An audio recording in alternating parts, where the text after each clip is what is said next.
Chicago, 2011. A cop is murdered. Police and prosecutors swear they have the trigger man. He swears he didn't do it.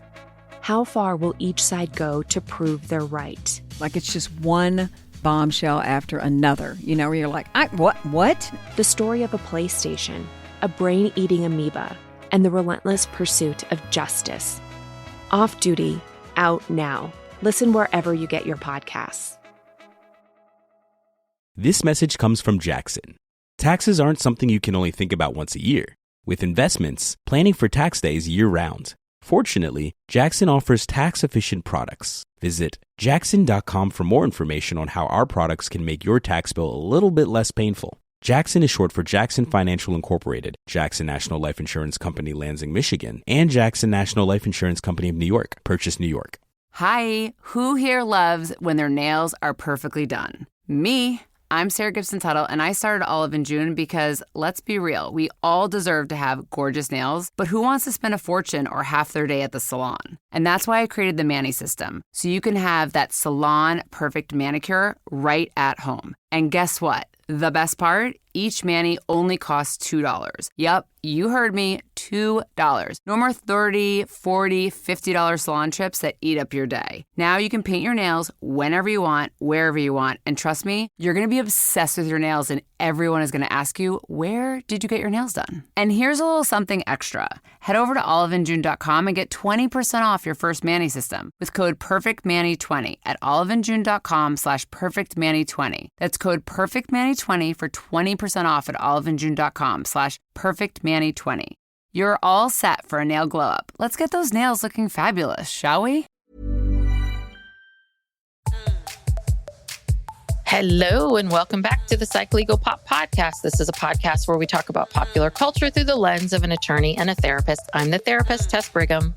And I'm Brooke Brigham. I'm the attorney. So we are back with Love is Blind, Season 7, Episodes 10 and 11. And things, we go in with 6 or 5, and we come out with 3. It is... They're dropping like flies. They are dropping like flies. And I think is very interesting about this is, I guess this is the evolution of the show now that they're on Season 7, where there are people that are going, you know what? I don't want to get up. I don't want to get up there. Yeah. Like I think the earlier contestants who had all these feelings felt like I need to get up there and say no there. Seems like maybe some of these people are like, I don't want to go that far. Yeah. I'm not going to go wedding dress shopping when I have no intention of going through with this, like what Hannah did. So, yeah. Yeah. Okay. Well, where should we start? Because it opens up and it's 13 days before the wedding. So we're at crunch time with these people. Yeah. Well, do you want to go couple by couple through each episode? Let's do couple by couple. And then I have some notes from the party, the group event. Yeah. Well, why don't we go through like the couples? I don't know. It's hard to know how to do this. Anyway, we'll just start with somebody. All right, let's start. Do you want to start with Nick and Hannah? Because they were the first ones I saw. Sure. Yeah. Okay. They were the first couple on episode 10. They were getting some engagement photos taken, which they could have saved their money. Show's money. Yeah. On that. And, look, it's just so obvious that this is going nowhere. She's so mean to him. Oh, God, she really is. So mean to him. Have you seen photos of her? She had a bit of a glow up. She lost a lot more weight. She lost like at least 20 or 30 pounds. And she's unrecognizable. The first few times I saw her picture, I was like, who is that? Yeah. They're saying it's Hannah. And I'm like, Hannah who? Her face looks totally different because she dropped a ton of weight in her face. Yeah, well, and her hair is really long. Yeah. And I was just like, okay, well, someone's getting the glow up. So they go to the photo shoot. They get the engagement photos. They get their photos right away. I'm like, ooh, this is fast. Is this the scene where she was wearing those white go-go boots again? I think so. I was just like, why do you have those boots? She wore them in her her cast photo too. I know. She She's loves like, them, I guess. She loves those boots, but I don't know, Hannah. I'm not. You know what look I keen. hate? And she wears this jacket a lot. That leather jacket that's Yes. a blazer. The leather jacket blazer is no one can pull that off. And that looks like a leather jacket from the 90s. I used to have like that same jacket from Wilson's Leather. Remember our leather jacket? Yeah, photos? Wilson's leather. Yeah, we got leather jackets for Christmas one year, and we thought we were hot stuff. Yes, we did. But I don't know. It's a look that very few people can pull off, and it's it's I don't know. Anyway, so the big thing that they go to that ropes course. Yeah. The rock stupid. was that rock climbing and all of that, and nothing really happened there. But climbing, swinging on ropes. I don't know what the point of that was. But this is the first of about 17 scenes where Hannah bitches at Nick about how terrible he is, what a loser he is, how immature he is. She tells him that that he's not an equal. He's not her equal. That she wants him to read more. She thinks he's stupid. I mean, she's literally saying, you're an idiot. Compared to me, like, I'm so much better than you. And he's just sitting there just taking it. Yeah. It's awful. Yeah. Yeah. I'm so happy they broke up. I mean, she did him a huge favor because I really feel like he would have just gone through with it. Yeah. No, I think he would have. Acting like such a doormat. Anyway, getting ahead of myself, but yeah, that was all she did was berate him. Yeah, it was a lot. Nick, I do understand many of the things that Hannah is talking about. And I do understand her concerns, but you knew this in the pods that he lived with his parents. You all these things that you knew, and it's almost like she took him on as a project. And because he's not changing fast enough for her, then she's mad at him. And I just want to say, it takes time to change. It takes time to change habits and behaviors. And, just saying to someone you need to read more isn't going to get them to read more. Yeah. Right. It's like, this isn't working. And I just want to say, listen, I have a stack of books. I don't read much these days. I just kind of feel like, okay, how do you create an environment where he's encouraged to read more? How do you create an environment where he would want to pick up a book and read? Do you know what I mean? Well, yeah. And also, like you said, I mean, they've known each other a couple of weeks and they've been busy doing all this, whatever they're doing, being on this show. He hasn't exactly had time to, work on himself or do self-improvement. She's just very like, I want you to automatically change now. But then later in the, maybe it's the next episode, where she's talking about how she took him from a boy and made him into a man. And it's like, well, not really, Hannah. You haven't made him into a man. No, you've berated him. You've also, you're just constantly complaining about how he isn't a man. He isn't a child. He's like a child. And then she's telling everyone at that cast party that, he doesn't know how to have sex. I was just like, graphic. He's going to love this one. Yeah, no, it's just too much. It was like every scene with her was just too much. And I'm glad she broke it off. Well, yeah, I was like, then later when she has her, I guess I'm getting ahead of myself. When she has her friends meet him, and then they start berating him. Yeah. Yeah. He's got these three. She brought 2 friends or 3 friends. I don't know. 2 friends. 2 friends. 2 were named Hannah. 2 Hannahs and some other chick, Adriana or something, are just dressing him down. It's like, you just met this man. It was unbelievable. Yeah. I mean, poor Nick. I really hope that someone gets in his DMs. Yeah. and he can find someone nice. Yeah. Well, the other thing too is, and I guess maybe it's just my age, because a lot of times, I talk to young people all day long, and I love them. But there are times when you get like a bunch of 26-year-olds like sitting around telling you how to live your life. You're like, slow down, Yeah. keep ladies. living. Live. You got to live a little bit more. Like, wait until you get to be 50. And then the shit gets real. You have a better perspective. But yeah, I mean, that whole thing, like when they're at the ropes, I want to be treated like an equal. I feel like I'm a level below you. Hannah's like, well, when you start contributing like an equal, like, what does that mean? Honey, you're not working. Yeah. You're not working. What do you He's have? working? Like contributing so like an much. equal. What does that mean to you? You've been together for 2 weeks. I know. Insane. I know. Well, and then the sort of next big scene with them is after that flapper party. So should we talk about the party? Yeah. Well, okay. So I don't remember this girl, Katie, At all. No, I don't Apparently- remember her at all. Okay, good. I thought I was crazy. No. Like they're talking about how they were Nick and Katie. So this is so weird. This Katie shows up. Hannah says that she's her best friend. We heard that 19 times. She's my very best friend, my whole best friend in the whole wide world. It's like, again, Well, she someone else also- you just met 3 weeks ago, 2 weeks ago. Exactly. You met her at the same time you met Nick. Yeah. Okay. So apparently Katie and Nick had matched up and they were each other's number ones and they talked a lot in the pods. Don't remember her at all, but they kind of go off and have a talk. Mm-hmm. And she's very flirty and obviously really likes him and is, being very nice to him and complimenting him. And he's probably like, oh, fuck, why didn't I pick her?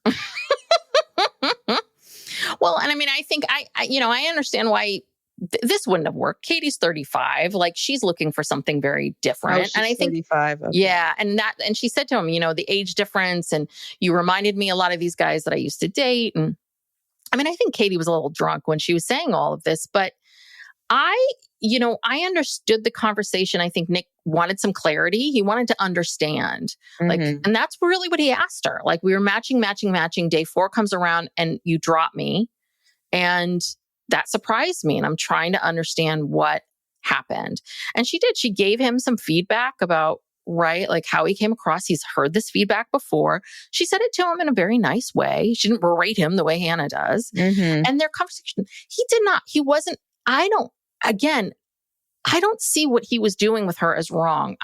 I didn't see, they might have been like flirty friendly, but I hate to tell you this, people are flirty friendly all the time that are in relationships. It doesn't mean this whole thing with respect. You've got to respect me. It's like, he was over here telling Katie over and over again, like maybe they had a flirty conversation, but he was saying to her, but I love Hannah.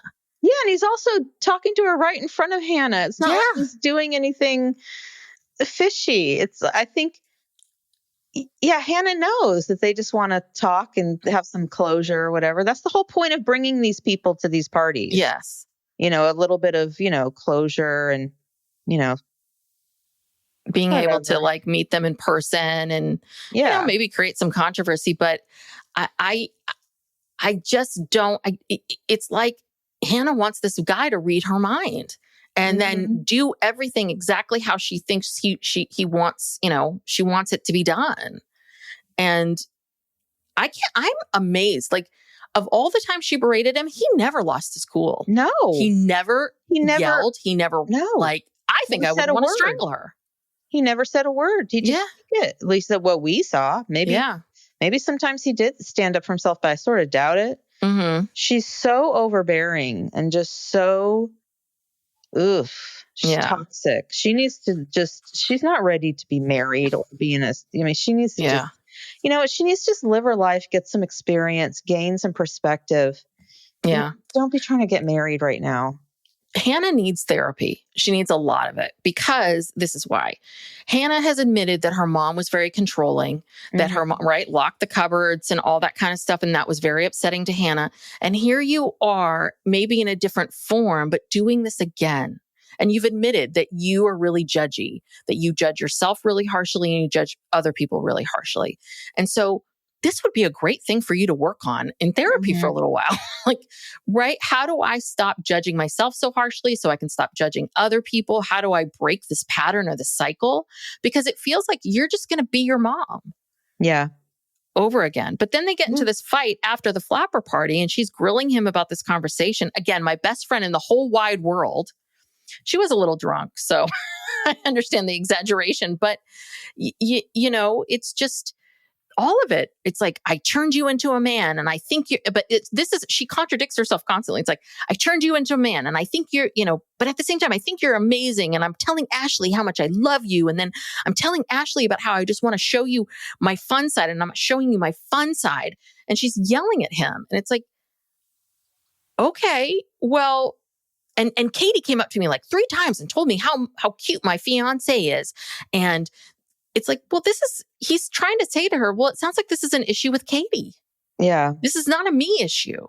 I think it would be very different if he went up to Hannah 3 or 4 times and said, oh, Katie's hot. He didn't do that. Yeah.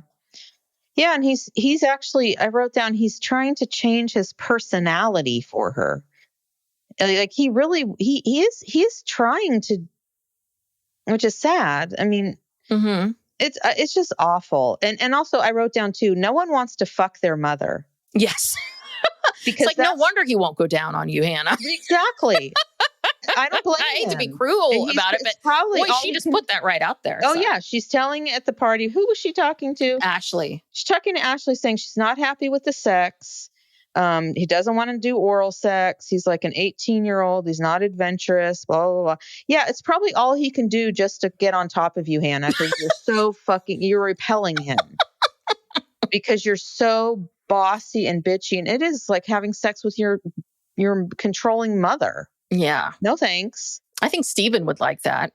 Go hook up with him. Yeah. I think he's into that. Yeah. He'd be into that kink. He'd be into like, some sort of, mean stepfather. I don't know. But I will say, and then these 2 friends, what is it? Hannah and Adriana. And the 3 of them just start grilling him. Though I will say that I think her friend, it was Adriana who said this way. I thought was it Adriana? It was Adriana. I thought was a good way of phrasing it, that I think that she said it in a much better way than what Hannah's been saying, which is she said, well, this isn't about changing your personality and who you are as a human. It's about you changing your actions, like how you write your actions and how you respond to things, and how you thinking more about being in this couple versus being a solo person, right? All of those things. And I thought she phrased that really well. But again, then there's Hannah right after her going, well, I'm a truth teller. You know how I feel about people that say they're truth tellers. I'm direct and blunt, but everyone knows that it comes from a good place. I'm like, but not someone who met you a month ago, honey. Yeah, not even a month ago. Yeah, again, 2 weeks. You've known each other for 2 weeks. Calm down. Well, and this comes back to my issue with Ramses is, if you are such a control freak, if you are someone who needs to control, if you're someone who needs to know, if you need to bust out your journal and make lists constantly, this is not the show to be on. Mm-hmm. This is not the show to be on, because these people want absolutes. And if you want absolutes, then you should find your partner in a different way. Yeah. Anyway. Yeah. Well, oh God, and she told the friends the duck story. The whole duck story of what happened in Mexico. I'm like, God, okay, got it. And again, I don't know. The friends, of course, side with Hannah. And again, I still don't. Yeah, I mean, was that woman a little bitchy to Hannah? Yeah. But Nick didn't laugh hysterically. Nick kind of smiled uncomfortably and was like, oh, no. Yeah. Anyway. No. And then when they actually did the break, is this when she breaks up with him? Thank God. And she goes back to the list of 10. Yes. Because when he walked in, I'm like, oh shit, she's got that journal. Got her journal out, Nick. Yeah. And so she just berates him, and she's just being so mean and condescending. And, he's trying to justify his existence at this point. She just treats him so shitty. And thank God she just broke it off. The other thing too is she had already, much like Tim, she had already decided in that moment that this wasn't going to work. So it was almost like she had this smug look on her face of like, argue with me here, argue, because I want to keep sticking it to you. And yeah. Anyway, She wanted him to interrogate him. Maybe wanted him to look bad, like, so she should justify why she's breaking up with him. Well, this was one of my questions, though, was that she went into this whole thing about, I know that you don't want to look bad in front of other people. And I do think that's true. I think that him not wanting to talk about the sex stuff in Mexico, I think he is concerned with his image. I think he does care what people think of him. Mm-hmm. And so there was a part of me that was a little bit like, is there something going on with Nick? Like, is Nick fooling us? Is Nick really this terrible egotistical person that we're not seeing? Yeah, I don't know, because we barely get to hear from Nick because he never gets a chance to speak. It's always just Hannah berating him. Yeah. And we never hear much from him. And maybe that's editing. I don't know. But I'm just happy that these people. Yeah. Oh, together. God. Well, I don't know. I feel like if he would lost his cool, or if there was something like this, or if there were more of these moments, they would be capturing them. Yeah. I really do. I think that Nick, like anybody else, is on a television show that's very, very public. I think there's a lot of fear. I mean, I would never go on the show. I would never go on any of these shows. Like, it's a lot. It's a lot to take in. So I think that's really what he was responding to, is just kind of feeling like, are people going to like me? And what if people don't like me? And can I handle that? And right. Yeah. We all want to be liked. Yeah. Okay. All right. Bye-bye. Bye, Hannah. Bye. Bye-bye. Bye-bye. All right. So Yes. should we talk about Marissa and Ramses? Yes. Because these two, Ramses really irritates me now more than he did before. Well, because before their whole storyline was just like, oh, we're hot for each other, we're having sex. And that just carried them through, until recently. But things have really shifted. They're in the kitchen and like Marissa just looks pissed off and miserable. He's saying that he's having doubts about their intimacy because, Marissa's not as sexed up as she was, the week before. She tells him that I think Ramses is a lot. I think he's oversexed, and she's like, I'm tired of just being like touched. She says, I'm tired of you always petting me. Because I think she turned him down a couple times. Yeah. Wanted to have sex. And now he's like, whoa. Like, wait a minute. Yeah.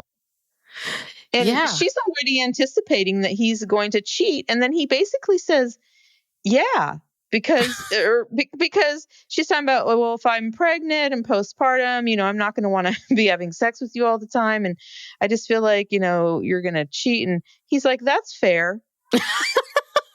Yes. What? Okay. Yeah. But there's something about that. Like what did I write down?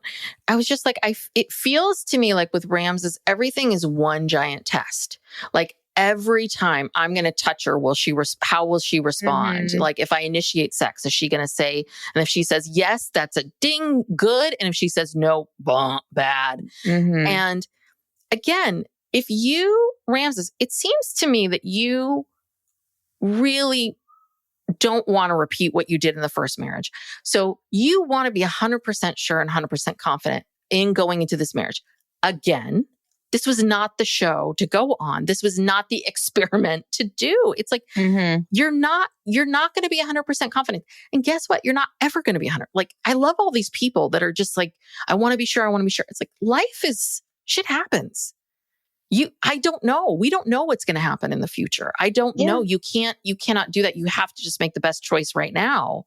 Well, and especially if you're only giving yourself 2 weeks, you only have 3 weeks, 2 weeks, or however long this whole experiment is, a month, to get to know someone, then that's even less time to be sure. So if you want to be really sure and you want to really do your homework and, really know the person and feel confident, then why are you doing this? Yeah.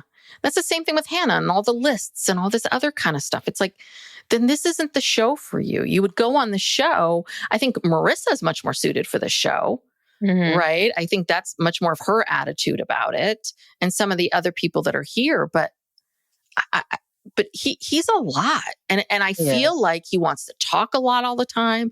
I think that if she, disagrees with him or goes against anything, it's he wants to talk about it, and she's just like, pal, I got PMS. I'm driving 2 hours. Yeah, she's stressed out. I'm in law school. Yeah. Right. No, and there's something. There's something about him. It's like, doesn't seem like there's much there with him. Yeah. It's like if you don't go, he's a lot of like my way or the highway, I feel. But he packages it. Yes. He packages it in this kind of hippy dippy, different bohemian kind of way. Yeah. Like, I'm alternative. I'm laid back. Yeah. But it's like he's constantly saying, well, I'm not trying to control you. I'm not trying to control everything, but can you do everything that I want you to do all the time in the exact way I want it? This guy, he's making me crazy. Yeah. I don't. I feel like these two are going to go through with the wedding, and God, I hope not. Oh, Ramses, you're going to get your balls cut off. You really are. Yeah. Vanessa's coming for you. I think she's going to come to her senses. I think maybe they'll make it to the altar, but I don't think I don't think she's going to say yes. But they might not make it to the altar. I don't feel like they're going to go through with this. Well, then the last scene of them, which is 2 or 3 days before the weddings, was they go on this boat ride, another boat ride in this hot tub boat ride thing. And they're talking about all this stuff. And again, this is something that Hannah kept complaining about too. And all these women complain about, which is, I don't want to have to remind you all the time, you do.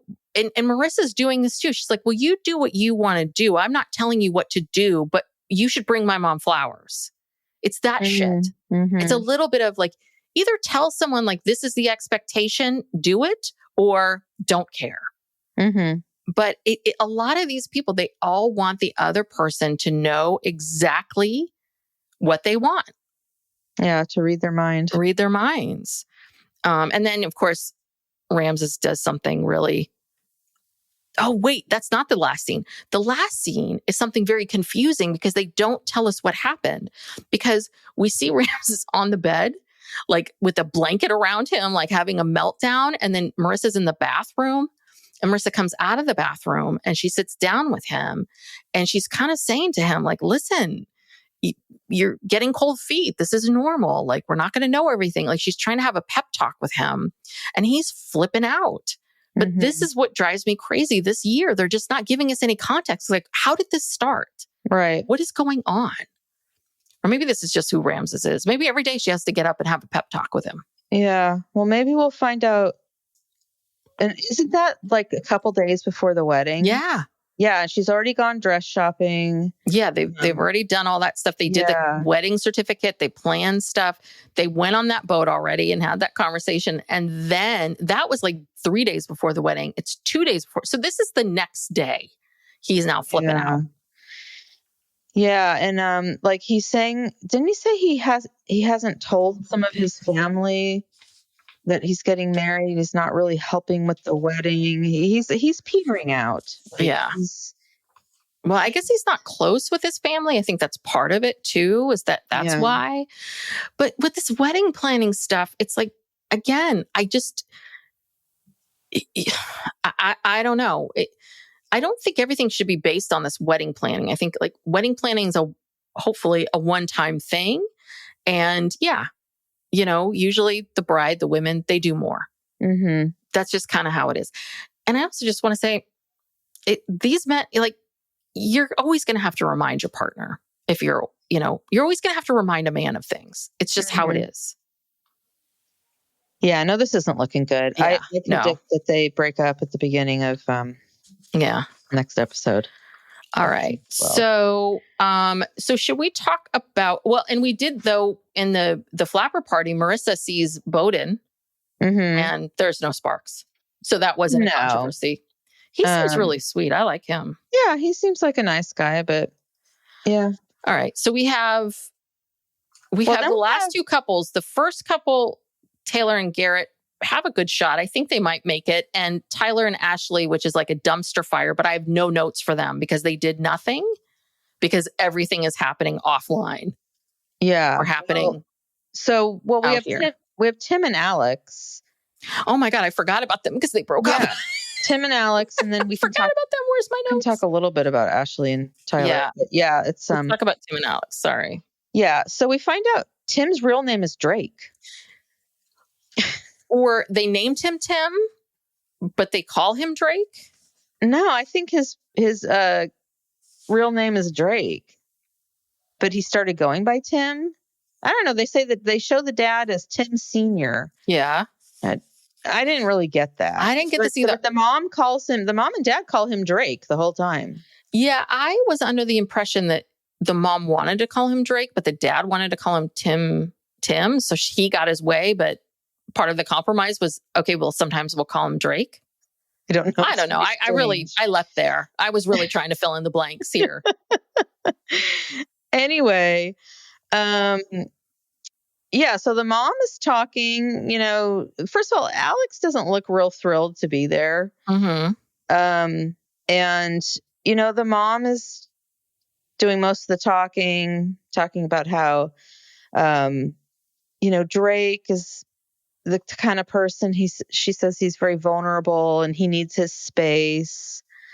And I don't know. Alex just seems annoyed. She's just kind of sitting there. And then she does speak up and say something. I don't even know what.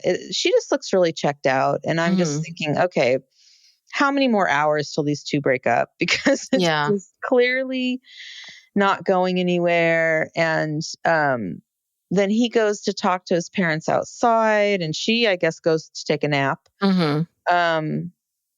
And I wrote down here, physical affection.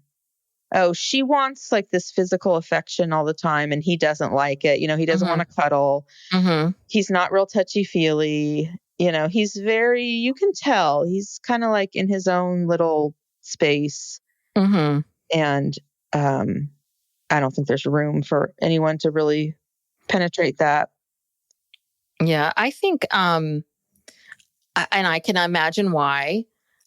Everything that they've been through. But Tim, as I've said, he's a very controlled person. I think he's had a lot of things in his life that felt very out of control. And I'm just looking at my notes.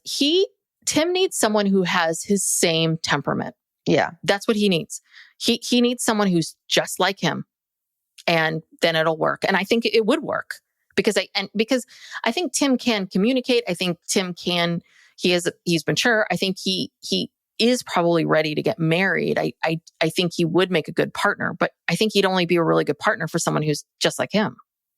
Yeah, he does not want to be out of control. And I think that's why, like when they got in that fight in Mexico, I think that's why he left because and I think he said something to this effect that he does not ever want to be in a situation where he could lose control or get too angry or anything. Like he's really trying to keep his emotions and everything in check because I think he's afraid he might just lash out. And so, yeah. And that's concerning because at some point, Tim, someone's going to push your buttons. Someone is. Yeah. And he was in the military, right? Yes. I'd have to go back and look. My best decision was joining the Marines and my second best was leaving. Or isn't the one who says that? So yeah, he's very regimented and controlling.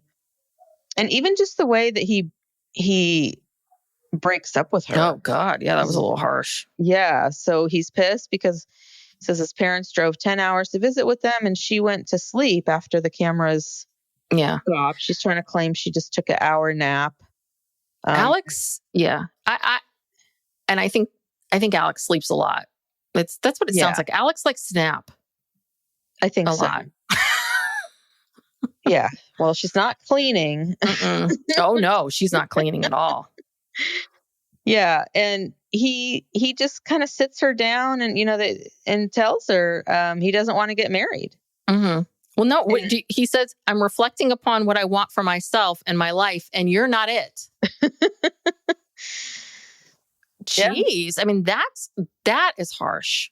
That is like, you can't just say, listen, I don't think we're similar people. I don't think that we're so different. We see everything so differently, because that's the thing. Some people wouldn't care if someone went and took a nap, but he did. And that bothered him. And that's the other thing too, is like, why didn't you tell her then? That's the other thing she's kind of complaining about. Like, Alex is not my favorite person, but I don't think she's wrong in this of like, so it feels a little bit like he waits. He's waiting for you to like make a mistake or something so that he can pounce at it later. And yeah, he brought up that, when her family came over, that he barbecued all this food and made all this food, and that he expected her to do the dishes afterwards, and she didn't do the dishes. And and she's like, oh my God, like 2 days ago you just asked my father, yeah, which I think is really crappy. Yeah, because what she was saying was getting my dad excited and worked up. This guy has MS. Like, I think that was a lot for dad to go through. And 2 days ago, so he had been feeling this way. So why, why did you? I'm with her. Why did you ask the dad? Well, I think maybe he was prepared to do it, but then the dishes just pushed him over the edge after that. And then the nap, and then that was the final straw. I guess so. Or maybe the way in which maybe he was waiting to see, like, how does she handle it when my parents come to town and all of that. And again, I think that is, listen, do I think Alex should have shown up and probably participated? And if he did all that stuff, she should do the dishes. Like, absolutely. But she's not, you see her bedroom. Yeah. I mean, this woman is not someone who thinks cleaning is not top of mind for her, but it is for him. Yes. He's very neat and he does the dishes right away and all that kind of stuff. And they're just not compatible. No. So it's good. But he actually did say, I don't ever want to see you again. And then the best is, then they see each other again at the flapper party. Why? I'm like, why are these two here? Well, like, these are all their friends. Yeah, I guess like everyone was there except for Steven. He didn't come, but Monica came. Monica came. Yeah. Okay, so I don't ever want to see you again. I don't ever want to see you again. Geez. Wow. Okay. Yeah, it was a lot. It was a lot. And then he kind of gets up and he, gets his jacket on, and she's just sitting there. She immediately just goes on her phone, starts texting somebody. I don't know who. Yeah. But I don't know. I don't think she really liked him that much. I mean, I don't know. No, she was never nice to him. Upset. She was never nice to him either. I think, and remember, like, after the reveal, it was kind of clear. I mean, I think they both thought each other was attractive, but then after, like, as soon as they started talking to each other, even just right there on the bench or whatever, it seemed like she was annoyed with him. Yeah. Yeah. So, well, the other thing too is everyone gets so focused on, you said this to me in the pods, you said this, you said that, right? Ramses was upset about the fact that you said to me in the pods that you are okay with having a baby in 3 to 5 years. And now you're thinking maybe it's different. It's like, okay, yes, we all talk a lot. We talk about things that we want to do and can do and should do and how we want things to be. And someone might say, hey, is this okay with you? And you might say, yeah, it's okay. I mean, I've had jobs that I've agreed to and gone and showed up and been like, oh God, I don't want to do this. And I said yes to it, because I'm now doing it. And that's the part that bugs me, is like, none of these people can go, yes, in the pods, Alex said that she could clean for me, but in actuality, no. Yeah. It's not going to happen. All right. I'd totally forgotten about those two. Yeah, they're out. Yeah, they're out. They're gone. Okay. So Ashley and Tyler, we're back to them. They're on the couch in the same place where they were before. And Ashley said she's disappointed in him, but she doesn't hate him. Mm-hmm. And, I heard him say on I saw some clip of an interview with him where he was talking about this. And he said that basically he knew he had to tell Ashley at some point. But it was never seemed like a good time to bring it up. And he sort of kept putting it off and putting it off because she's like, you had all these chances to tell me. We were talking about kids. And he said, he just kept putting it off and he finally knew he had to tell her. He did not tell her the whole truth, however. Mhm. So yeah, he basically says that he was helping a friend and her wife who couldn't afford a sperm donor. And that may have been somewhat true in the beginning. Mhm. We could talk more about this later, or we could go into it now. Yeah, go into it now because it was really hard to watch their scenes. Because honestly, I have zero notes for them. They go karting. Ashley wants Tyler in her life no matter what. They go skydiving. We can tackle anything together. Yeah. Having a picnic. Like if we did not know all of this stuff behind the scenes, you would think that these two were a match made in heaven. Psych Legal Pop. We'll be back after these messages. This message comes from Jackson. Taxes aren't something you can only think about once a year. With investments, planning for tax day is year-round. Fortunately, Jackson offers tax-efficient products. Visit jackson.com for more information on how our products can make your tax bill a little bit less painful. Jackson is short for Jackson Financial Incorporated, Jackson National Life Insurance Company, Lansing, Michigan, and Jackson National Life Insurance Company of New York, Purchase, New York. Chicago, 2011. A cop is murdered. Police and prosecutors swear they have the trigger man. He swears he didn't do it. How far will each side go to prove they're right? Like it's just one bombshell after another, where you're like, what? The story of a PlayStation, a brain-eating amoeba, and the relentless pursuit of justice. Off Duty, out now. Listen wherever you get your podcasts. Yeah. Well, the sperm donor thing, I think there was someone on TikTok who was talking about this, and they showed all these clips of times during the season where he was kind of soft launching this idea and the things he was saying, kind of trying to prepare her to hear this news. And I think that the sperm donor thing was just the first phase of it because Okay. if he truly was just a sperm donor and he has no contact with these kids, why even tell her at all?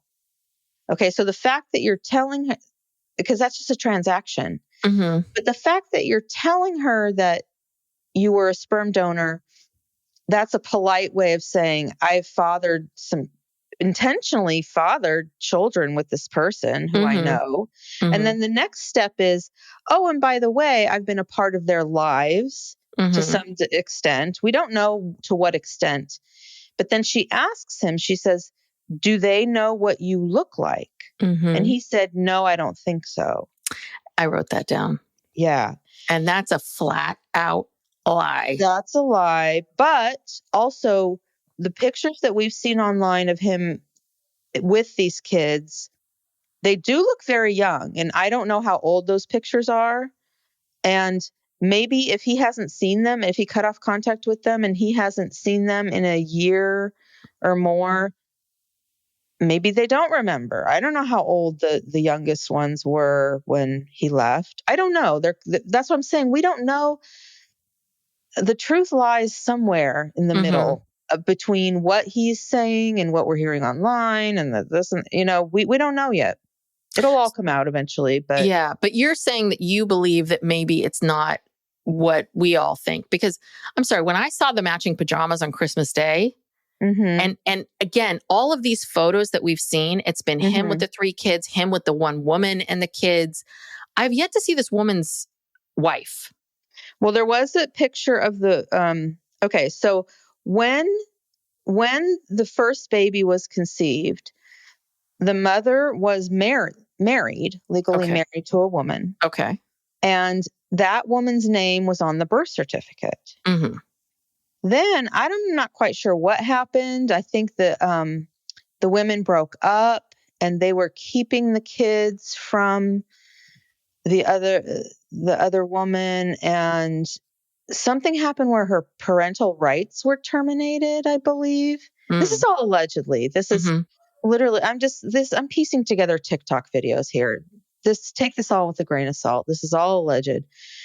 And then somehow his name got on the birth certificate because then I think there was some child support that was ordered. So there's a lot floating around out there, and we don't know the whole truth. But the point is, he didn't tell her the full truth because he had some kind of relationship with this woman, and it's unclear because she identified as a gay woman and she was dating and married to a woman. And so, like, was she also in a relationship with Tyler? Was it purely like they just decided, hey, let's have some kids together and raise these kids together, and they didn't have a romantic relationship? That's a possibility. We don't know. We don't. There's so much that we don't know. But Ashley, at this point, she's saying, I don't care. I love him. I'm getting married. And she says, it feels like we've been together forever. And a lot of, now going back and looking at, he did a lot of like love bombing with her, and not just love bombing, but like this mirroring. Like every time she would say, oh, I like this. And he's like, I love that. I love that too. Me too. Like he just agreed with everything she said. He was like, oh yeah, I love to do that too. He really seemed to me like he was just saying anything. Yeah, I loved him 2 weeks ago. Yeah, I thought it was great 2 weeks ago. I would have fallen for it. Go back and listen to, I was listening to Reality Gaze, and, the several episodes ago, they're saying, oh, these two, let's just skip over it. Let's just skip to the wedding. We don't need to, they're going to get married. They're, everyone thinks they're the Brett and Tiffany of, of this season. And Tiffany, was that her name? Brett? Yeah. Yeah. No, Tyler, you are no Brett. No, you are no Brett. Yeah. So it's a lot. But also too, he wasn't trying to hide anything. He was on Nick Viall's show. He was, I think this was before all this came out, but he was talking about how he was approached on LinkedIn, according to him, to be on this show. He said he'd never, all this stuff. I've never even seen the show. Let me look at my notes here. He was approached on LinkedIn. He just seemed totally unashamed about, talking about the show. Yeah, he said he knew he had to tell, and he's told Nick he knew he had to tell Ashley. No, this isn't from Nick. I don't know where I got this. Anyway, I don't know. Like, if you've got this big secret and it's going to come out, why do you even go on the show? Did he think he had enough time? Like I said, I think he was trying to prepare her to hear this truth, and he was kind of giving it to her in bits and pieces. And we don't know. There's still one other episode after this. Maybe he tells her in the last episode, like right before the wedding. Maybe he tells her everything. I don't know.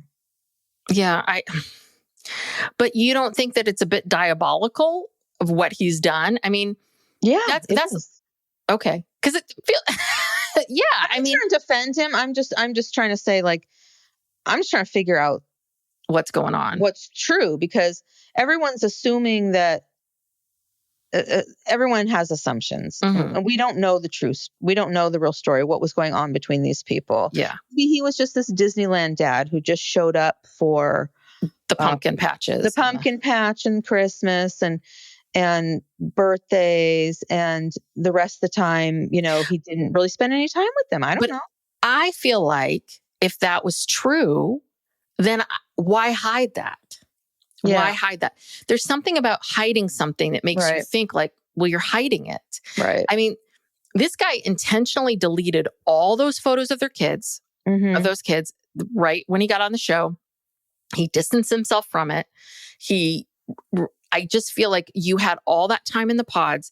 And the thing that bugs me is he kept saying, I feel like I can tell her anything. I feel like I can tell her. I feel like, I can be open. I can be vulnerable. I can cry. I can do this. I can do that. So if you really felt that way, then I think you would feel like, well, listen, I need to tell you this. I need to share this with you, which is what a lot of people did. We saw that last year with Jessica, like kind of waiting a little bit to say, I have a kid, before I get in there. So I don't know. I feel like he's had all the time in the world. I do think that my 2 cents and, it's my opinion that this is what Tyler does, that this is what Tyler thinks that he needs to do in relationships, and is to present the best version of him and love bomb, love bomb, love bomb. And then, I'll start to show a little bit more of who I am. And then I think the whole truth really comes out, just like any of these guys do. I would be shocked if Ashley and Tyler are together now.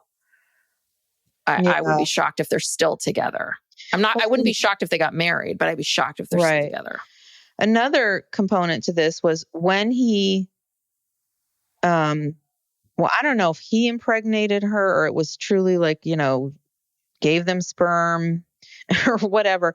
When the mother got pregnant, he was engaged to someone else, a local newscaster.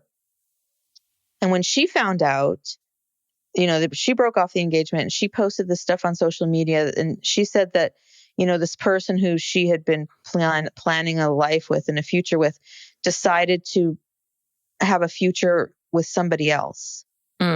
So that made it seem like, okay, maybe that it was a romantic relationship. Yeah.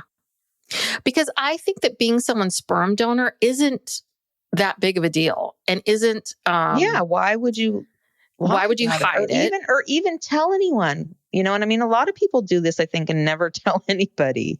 Yeah. So if it's truly just a transaction, If it's truly a transaction, those are the people where you hear a whisper or someone tells you this or whatever. And then Steve has a friend who, his sister is gay, and he was the sperm donor with the sister's wife, so that they could each have both of the genetics. And he, and that's very open. And because those two boys look a lot like him too. It's crazy, his uncle. But he's very open about all of that. And so there's those kinds of situations where you hear about it. It's very open. But I'm assuming that when this guy was, because I went to his wedding recently, I assume when this guy was dating, he probably would say hey, this is the situation. This is what's happening. I just feel like if he was a Disneyland dad, why can't you just say, listen, might sound a little odd, but I fathered these 3 children. I'm really not the day-to-day person. I don't support them. None of that. But, I show up to family things. They know who I am. They're bonus kids, or I don't, but our life is going to be us. And they will be a part of it, but this is how it's going to look like. I don't get how you can't say that to someone in the world that we live in today. Right. And I don't think Ashley would have had a problem with that. No. Which makes me think that maybe he really was more romantically involved with the mother, and there was more to it. Yeah. Well, and we're not even touching upon the cheating, him texting other women while he's... Oh, yeah, that's right. While he was living with Ashley. While he was living with Ashley. Apartments, he's texting someone at, 3 a.m., a you up text. Yeah. So, and he owes that woman all that money and those text messages and all of that. I mean, let's put all this baby stuff aside. None of that's good. Why does he have to and borrow that's the all thing. this I think money? Ashley might be the bridge too far for Ashley, because that becomes like, whoa. Yeah, there's so much more. And I mean, but it's hard to watch the scenes now. I used to love him, and it's so hard to watch the show.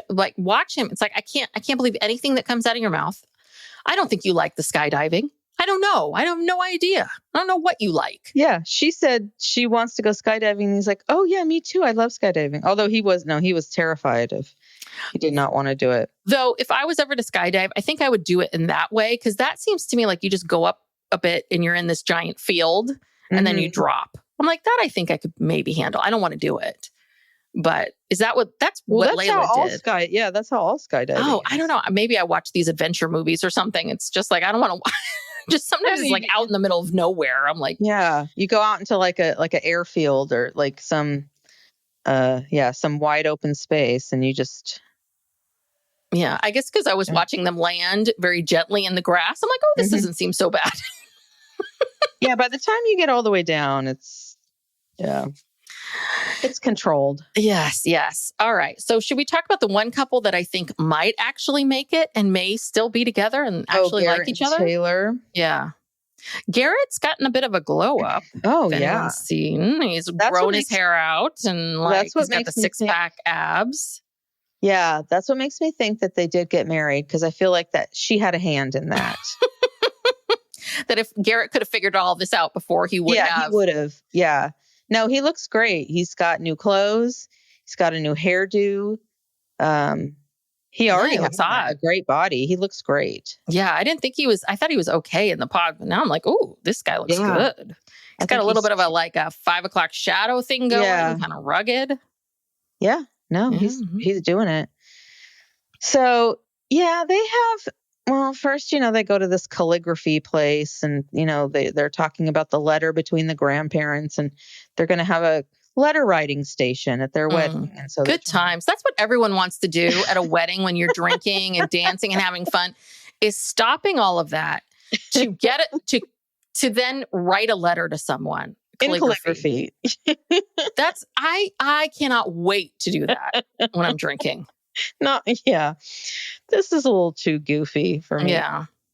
But yeah, so they have their first little kerfuffle, which I think first of all, she's pointing out that she's been cheated on. And so she's very sensitive. And I'm thinking, honey, who hasn't been? Like, I don't know.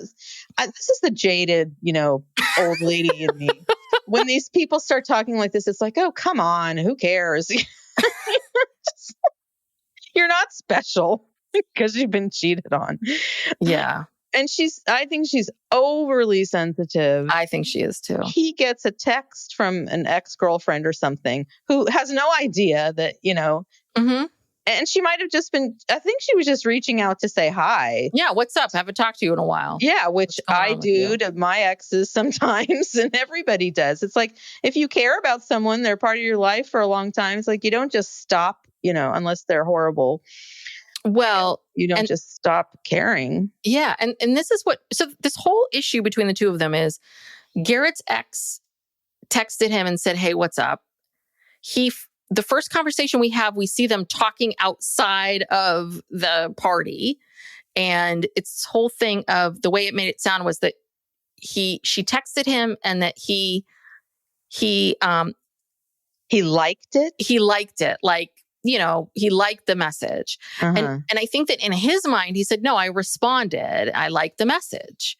And so she's so pissed about this. She's like, we talked all day long. Why are you waiting till right now to tell me that this? It's like, well, I don't know. Do you really want to have this conversation at work? I mean, I can kind of understand that, like, yeah, this is when you're going to bring this stuff up. It's like the end of the day. And also, hey, this is what happened to you today. Nothing happened. Why does he need to call her up and say, I just wanted to let you know that 3 minutes ago, I got a text from one of my exes just reaching out to say, hi, how are you? And I liked it. I mean, give me a fucking break. That's information that no one needs to know because nothing happened. Yeah. Well, and then in the party, she's like, oh, he's changing his tune because he said he responded to it. Yeah, he's changing his story now. Yeah, he keeps leaving things out of his story. He didn't, he did respond. And the thing is that, and they go into this whole thing about like liking something and typing words, like, is that a response? And here's the thing, Taylor, what he said to her was, I met somebody. Yeah. I'm in love. I'm getting married. He didn't say like, hey, what's up with you? He's not Tyler over here. What are you doing later? He very clearly said, hey, this is what's going on with me. This is what's happening. And then she probably responded to that and he probably then liked it. Yeah. She probably said, congratulations. And this is so dumb. And I'm just like, what is wrong with you, Taylor? Yeah. I mean, Taylor's mad. And she keeps thinking that, Garrett's being so cagey. And I'm like, no, I think he's just being a bit more literal with things. I really do believe, and I think this is what Garrett kept trying to say was, I think in his mind, he thought he had expressed what had happened to her when he said he responded, or when I like the message. Like, yeah, she talked. He really did not give off a vibe that he was trying to hide anything from her. And I also want to make a comment here, Taylor, that, it's a good thing that your partner that you're going to marry has a good relationship with their ex. Because people that don't have good relationships with their ex, you need to watch them. Because if you can't break up and have a good relationship and move forward, and they haven't dated for 6.5 years. It's been so long. Yeah. It's been a lifetime in between. You guys are so young, so that's a real lifetime for you all. It's been a lifetime in between. They have a good relationship. They're friendly enough. Doesn't that tell you something about him and his character? That's what bugged me. Like, she just could not see that at all. Yeah. And then she got real drunk, and that just made it worse. I mean, she was wasted. Her eyes were like bright red. She was so, and that just made it all worse. And then, then the next day they left to go to San Diego to meet her family. And she's like, well, I'm just going to have to try to put this behind me for right now. And, because I've got to go to San Diego. And it's like, you know what? You should put this behind you, period, forever. Yeah, let it go. Dumb. The other thing is, she was like, well, show me your phone. And he was like, well, my phone's over there. I'll get it for you. That's fine. It's like, once you see his phone, this should really clear everything up, right? If it's very much what Garrett said, then this should clear it up. All these people, they're all like into semantics, and you said this, and then this happened, and blah, blah, blah. It's like, people can't always remember what they said all the time. Like, people can't remember how they said this. And sometimes things come out of our mouth and it just comes out wrong, or or we think that we're describing the situation well, but we're not describing it very well. It's like no room for error with these people. I know. It's too much, too intense. But it was very clear that Love is Blind's like, we're not paying for you to go to San Diego. You two are paying for this, and you're going to film everything yourself. Because everything was on that phone. Yeah. Like, we're not taking a camera crew out there. No. Yeah. They just kind of showed her family, everyone, I guess, just at this big table in a restaurant. And that's kind of all we saw, and some B-roll of, San Diego and the Coronado Bridge and whatever. Wasn't much there. But then her mom and dad flew out to DC. We don't see the dad, but we meet Fong, who is lovely. And she's okay with all of this. They made it seem like she was going to be so they did some they did some tricky editing. Yeah. Which really was not cool. Yeah, no, she seems fine with it. So and I mean, she was we're not really talking about the wedding dress shopping and all that, because it's all that bores me to no end. But she was, I think that Fong is trying to wrap her brain around it. Everyone's like, oh, it's just like, she's just trying to put it together here, people. Like, Fong just learned about this, and now she's seeing her daughter get married. And that's the other thing too, is a lot of these, especially these mothers with their daughters, they have this, since that girl was born, they've been thinking about the wedding day and what's going to happen and what that's going to look like. And this just all looks very different for them. And that, like, let them all process that. That's okay. Yeah, even Vanessa, I'll cut her some slack. She was slightly less negative and bitchy at the at the dress fitting. But yeah, I mean, they're scared for their daughters. That they're worried. I understand. Yes. What would you do if Layla said, I'm going on Love is Blind 15? Oh, I'd be very worried. I'd be very, very worried. I can't see her ever doing that. Thank God. Yeah. And that's anyway, yeah. So they do the whole dress and suit shopping. And I kind of thought it was interesting that, the women all had their mothers there, and none of the men had their fathers there. That is interesting. They all had friends. But do they normally have fathers? Now I can't remember. Well, yeah, sometimes. Yeah. Like fathers or brothers. I wrote down no brothers or dads. Huh. Just friends. Yeah, you're right. So That is interesting. yeah. Yeah, I don't know. I mean, yeah, Ashley's mom, Carla, looked like she was her sister. Gosh, she's beautiful. Mm-hmm. And yeah, Vanessa was there. She was a little softer. And these are all beautiful women. They look beautiful Yeah. in the dresses. Oh yeah, all the dresses were really, All really the dresses were great. pretty. They all look fabulous. Yeah, the men, I don't even know what they picked out or what I didn't see a lot of yeah. Well, this see a lot show, of them. they really, really milk some things out that really just isn't interesting. Like, film it, but the fact that they take up so much time for the talking, like Vanessa interviewing the mother. It's like, I don't care. I don't care. I've already heard from mom. Like, once I've heard from mom, I don't need to hear from her again. Is she going to change her tune? And then we have to sit around and listen to them talk about like, oh, this is so great. It's so wonderful. I'm so happy. Blah, blah, blah, blah. It's exhausting. It's not very entertaining. And there's been a lot of, I don't know if you've seen this, but there's been a lot of people getting pissed at Love is Blind for not following Leo and Brittany. Because of the fact that like you introduced all these people, you introduced them to us. And what do you mean you don't have enough budget to... Why didn't they bring them back for the flapper party? Oh, should have done that. Yeah. Well, maybe, I don't know. Maybe they were both. I mean, my assumption would be is I think the flapper party is optional, right? I would think they can't force them to come back. So maybe they both decided no.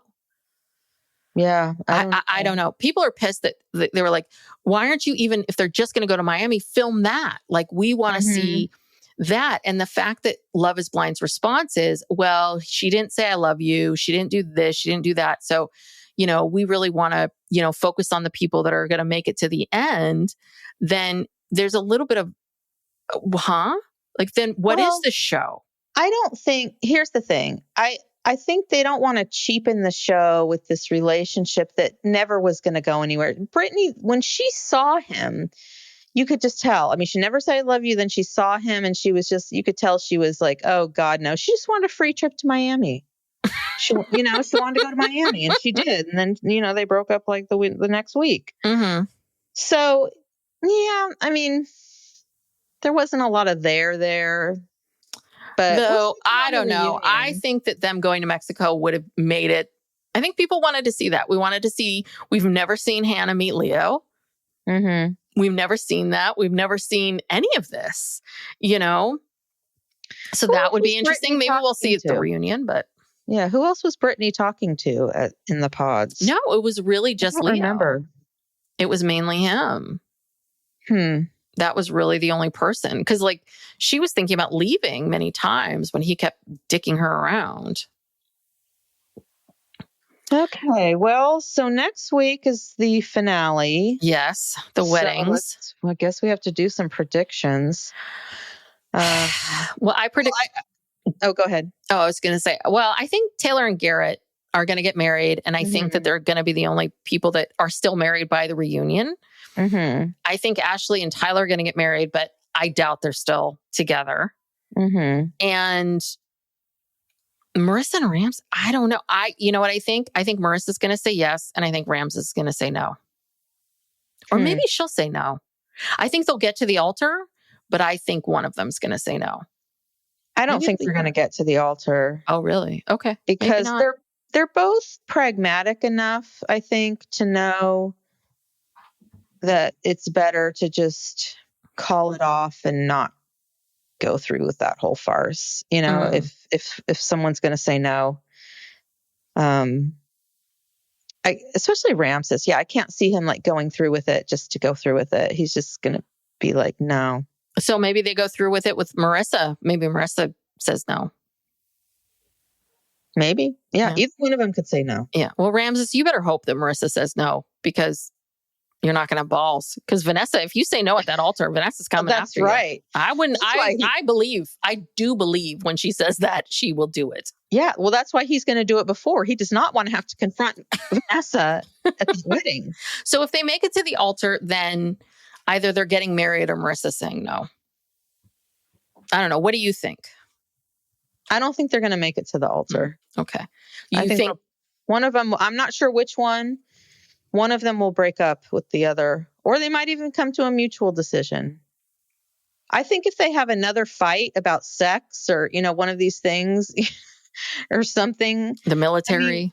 the military, God, he's made her, he really has made her just feel like shit. He Mhm. completely denigrated, her career that she had for 8 years and her identity, he's degraded that. He's basically told her that, he wants to have sex with her all the time, but doesn't want to have kids for like 4 or 5 years. Mhm.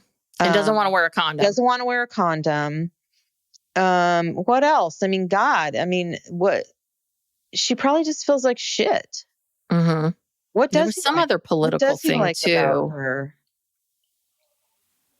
Yeah, I'm I sure can't- there's a lot of. I'm sure there's a Yeah. lot of stuff they don't see eye to eye on because he lives in his own world that Mhm. he's created. I think she lives in the real world. Mm. She has had to live in, what I mean? Mhm. She hasn't had the luxury of not having to deal with like realities of life and Yeah. Ramses feels like he is like he's about like a sophomore in college mentally. He's like right. because I think he was part of this very religious family. He got married young. He was in that. And I think that he, had this like, oh no, this isn't me or this isn't what I want. So he rebelled, and very typical, which is you swing the opposite way and you get very, and so now he is so like, I don't like the military and I don't like, I don't like anything that reminds me of or is part of this former life or this conservative life that I lived. But he's also got that 19, 20-year-old feeling of I know everything. And it's like, no, you don't. You really don't. You know nothing. So, but he thinks he knows everything and he thinks he knows what he wants. He thinks he knows what everybody wants and what people should or should not want. He's in that kind of very juvenile place. Yeah, it's very kind of snotty. Like, I know everything about the world. My thoughts and whatever superior. Yeah. Yeah, he tries to come off as like this cool, laid back guy. And he's not. No. He's at all. not. He wants to be. Trust me. He wants to be that kind of person, but he's not. Like, he doesn't know who he is.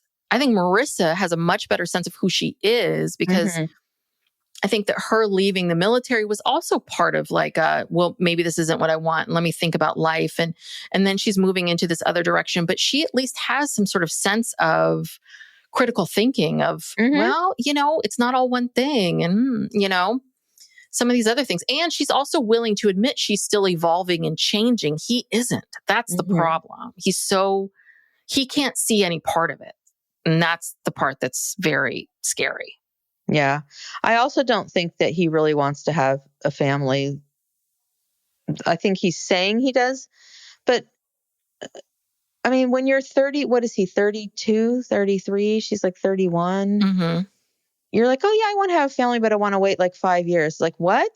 Yeah. So wait, you're almost 40. You know how, and then if you have multiple kids, you know how old you're going to be when all those kids are raised and whatever.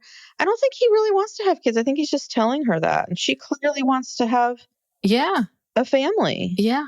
It's important. It's a priority to her. And it's a priority just, time wise. If she's 31, Yeah. And 32. she's a lawyer in law school and right. Like that's going to be tricky timing. Does she get pregnant, after she graduates? Does she wait till she's working a little bit? I think that's part of it too, is Marissa's just trying to think about these things and plan for them. And he's just like, oh, whatever, when I'm just going with the flow. Well, you said 3 to 5 years. It's like, okay, slow down. But yeah, I think if you're a 33, 32-year-old male, you know if it's kids or not. Like that's why he kind of makes her seem like it's so odd that they're talking about these things. It's like, you guys are in your 30s. Like, Yeah. that's kind of like, this is the do or die time. Mm-hmm. So anyway. All right. What do you think about Tyler and Ashley? You think they'll get married? I think so. Yeah. Because she doesn't know anything yet. She hasn't uncovered his Instagram, his deleted photos. Yeah. She doesn't know anything yet. And yeah, they're going to get married. And honestly, I don't know. She's just so into him. I wonder, even with all this stuff coming out, is she going to leave him? I'm not even sure, because I'm sure he has like some really good explanation for all of this. Mm-hmm. He's going to downplay, stuff. And honestly, he would be much better off just, you don't want to look like a dick, that you abandon your children. He's much better off just saying, yeah, I had children with this person. I have children, but I want to marry you. Yeah. And I want to have children with you too. Yeah. Just go with the truth. It's like, why? Yeah. If that is the truth, that truth is not bad. That's the problem. And that's why it seems like it's a lot more. There's nothing wrong with having children. That should not be something you have to hide or lie about. I guess because typically on this show, I mean, we've only had one person. What was that? Jessica, who's ever had a child. It's just not something that you see. It's these shows tend to cast people who, maybe intentionally or not, I don't know. Maybe people with kids don't try out for Love is Blind. But I think it's maybe cast that way, because it seems to me like the casting and the production is done by people reaching out on Instagram or LinkedIn or wherever they're trolling. It's not like people applying. Yeah. Well, all the people that are going to be applying are going to be in their 20s and 30s. And so if you do have kids, I mean, Jessica was sort of an exception because she had that kid so young. Yeah. But again, I think it was a big deal for her to leave her kid for 2 weeks, 3 weeks, however long she had to. So that's the other thing too, is that people who have kids, they're going to be young, and you can't, you can't go away for a month.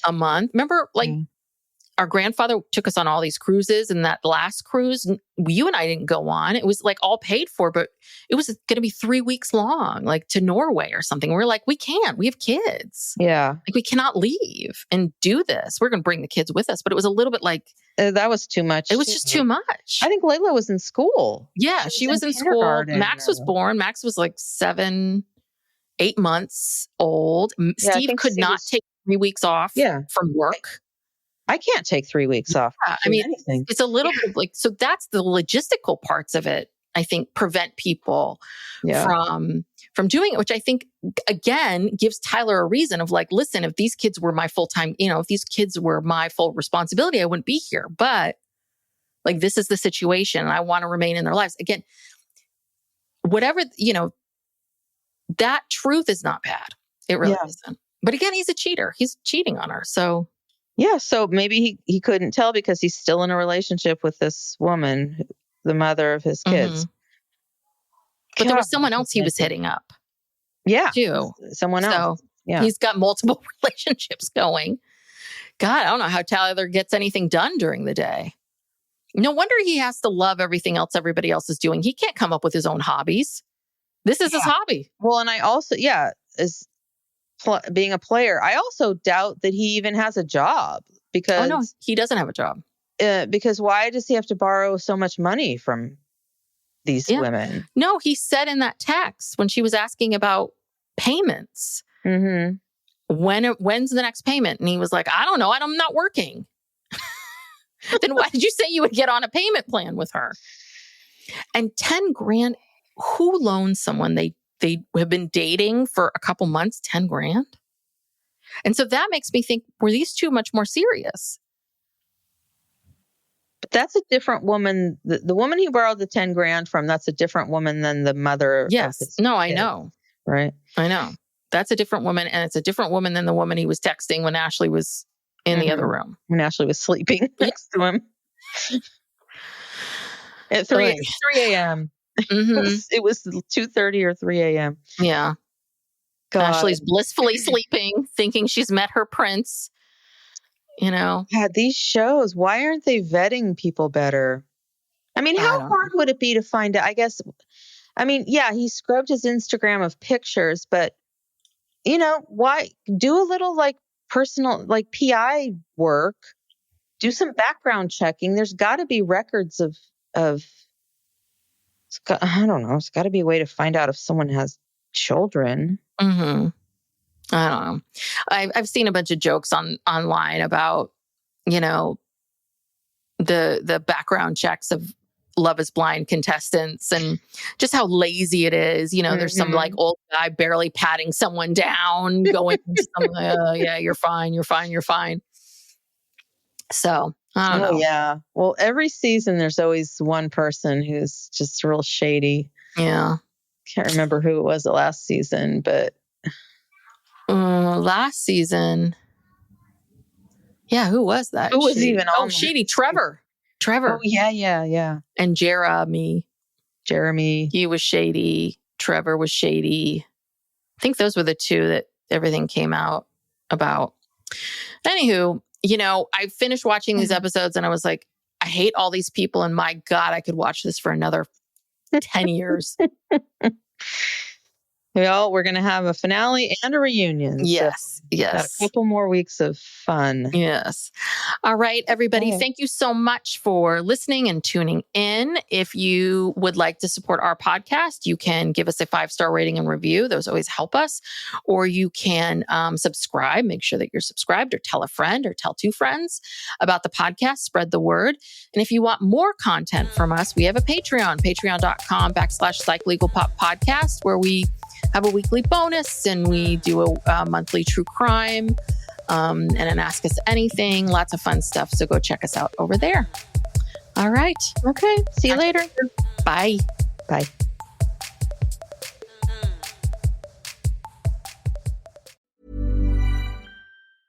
This message comes from Jackson. Taxes aren't something you can only think about once a year. With investments, planning for tax day is year-round. Fortunately, Jackson offers tax-efficient products. Visit jackson.com for more information on how our products can make your tax bill a little bit less painful. Jackson is short for Jackson Financial Incorporated, Jackson National Life Insurance Company, Lansing, Michigan, and Jackson National Life Insurance Company of New York, Purchase, New York.